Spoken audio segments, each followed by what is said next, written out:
Alright, I got some tree branches I'd like to trim up, and rather than hire a professional, I'll just do it myself with what I have lying around.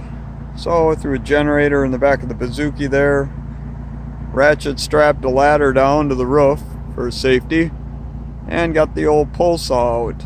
So, let's see what we can do.